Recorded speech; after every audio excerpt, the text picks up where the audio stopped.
kan. Sebenarnya Manda itu kalau sama orang baru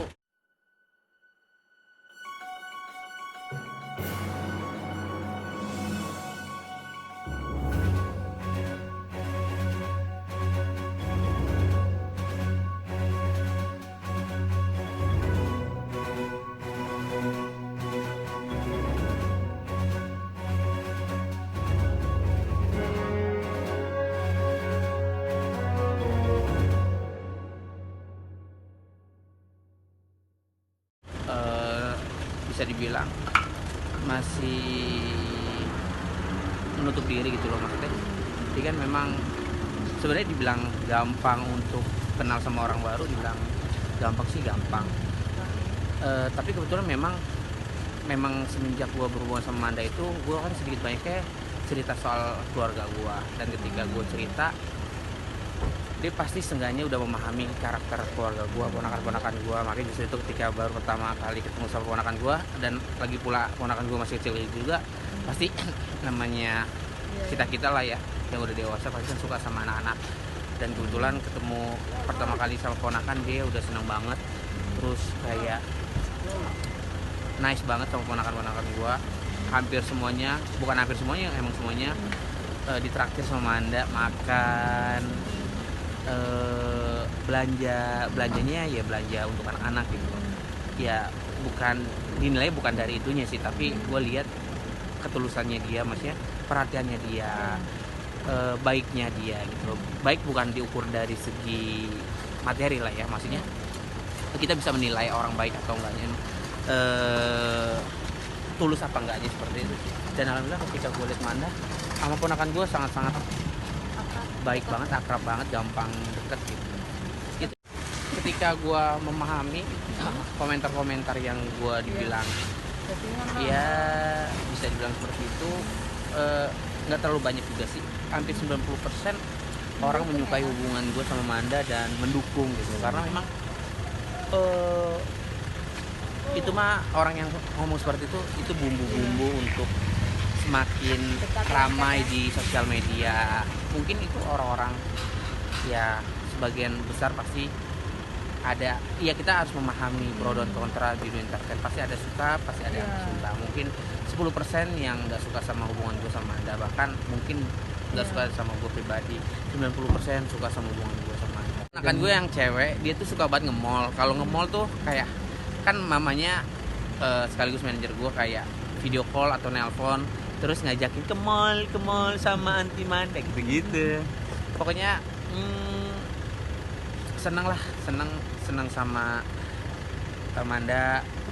Pokoknya mudah-mudahan apa ya, hubungan gue sama Manda lancar terus, baik sama siapapun sekeliling gue, sekelilingnya Manda. Itu kan itu versi seseorang orang, ngomong apa aja itu mah hak mereka, hak seseorang. Bilang katanya ada, oh itu mah pendapat dia, untuk siapa gue nggak tahu. Kalau gue sih sebagai orang yang terjun di entertain, gue nggak tahu perihal itu, dan gue nggak pernah mengalami hal seperti itu. Diajak juga nggak pernah disetting sama siapa, gue nggak pernah diajak settingan, dan gue nggak pernah settingan. Kalian bisa menilai lah, gue nggak perlu gue jabar sepanjang mungkin, gue nggak perlu gue banyak ngomong atau teori. Kalian bisa menilai seperti apa, kalian mau menilai gue seperti apa, mau dibilang ini itu seperti apa, itu hak kalian. Mungkin orang itu ngomong entah buat siapa. Kalau memang tertuju buat gue juga nggak apa-apa. Yang taunya gue, yang taunya Manda, gue yang jalan sama Manda, ya seperti itu aja. Nggak tahu. Jadi maksudnya orang pacaran dibayar ratusan juta, gue nggak pernah ditawarin dan nggak pernah Itu siapa? nggak pernah gitu, dengar, nggak pernah sama tahu, pelatih. dan nggak tahu. Oh ini kali kan ada, oh si gue waktu itu kan gue pernah ngisi acara di pagi-pagi pas TV ini Trans TV ya, pagi-pagi pas TV. Waktu itu Andika Kangen Band, dia menceritakan dia pernah disetting dan dibayar seperti itu sih. Kalau gue nggak tahu sih, seperti apa detailnya, apa duit Atau gue udah setting- banyak. Settingan pacar, settingan berantem ada. Menurut gue yang real aja sih hidup itu, yang asli aja. Beda halnya ketika kita di atas panggung kita bermain sketsa.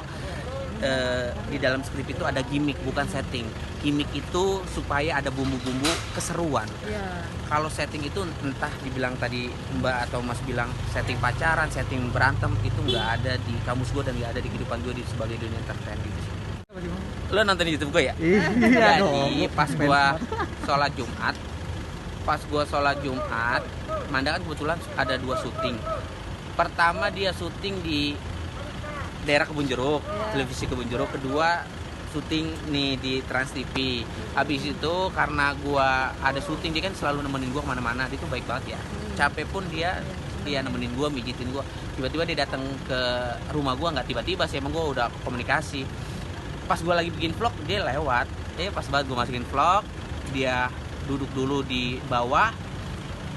Gue sholat, setelah sholat ya udah saliman. Dan gue kalau misalkan telepon sama Anda juga sebisa mungkin kayak assalamualaikum, waalaikumsalam, Anda juga assalamualaikum, saling